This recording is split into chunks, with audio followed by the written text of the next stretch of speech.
There hasn't been a single crash moment. There hasn't been one headline that changes everything overnight. And yes, layoffs are rising. Jobs are harder to find, and job security feels weaker than it did a year ago. But what's happening right now isn't loud. It's quiet. And that quiet shift is changing how Americans spend, without most people even realizing it.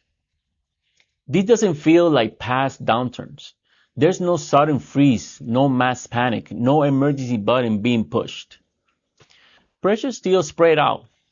It shows up across groceries, insurance, subscriptions, rent, interest, and everyday decisions, but rarely all at once. This isn't an economy that forces people to stop spending. It's an economy that nudges people to spend a little less, everywhere. So what's interesting is how people are adjusting, not dramatically, not all at once. People still go out, but they order differently. Repairs aren't canceled. They're delayed. Trips aren't eliminated. They're shorter, closer, and cheaper. Subscriptions aren't mass canceled. They're quietly downgraded or expired. So none of these changes feel like financial stress or their own. But when millions of households make a small adjustment at the same time, it reshapes the economy. What makes this shift hard to see is that nothing actually breaks. Bills still get paid. Cards still works. Stores stays open.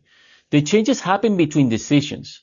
You don't notice the meal you didn't order, the purchase you postponed, the repair you decide could wait one more month. Because nothing disappeared all at once. It feels manageable until you step back and realize how much behavior has changed. There's another part of this shift that doesn't show up in reports at all. It's decisions fatigue. When prices were stable, decisions were easy. You didn't think much about groceries. You didn't analyze every bill. You didn't second guess small purchases.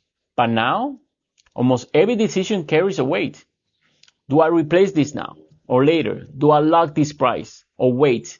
Do I keep this subscription or cancel it and re-add it later? None of the decisions feel dramatic, but together they're exhausting. That mental load changes behavior even before money runs out. People don't stop spending because they are broke.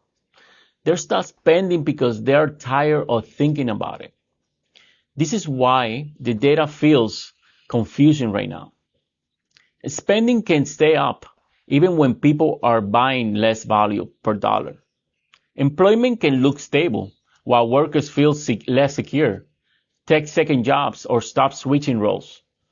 Confidence surveys can tick higher while behavior stays cautious. The economic data measures totals, but real life shows up in how people behave. How long before the numbers fully even reflect it? That gap is what many households are feeling right now. For a while, households observed higher costs. Savings helped soften the blow. Credit filled gaps when cash couldn't. People adjust without fully changing their lifestyle. But buffers don't disappear suddenly. Savings erode quietly. Credit tightens gradually. Flexibility fades before crisis appears. So that's why this moment feels very heavy, even without shock.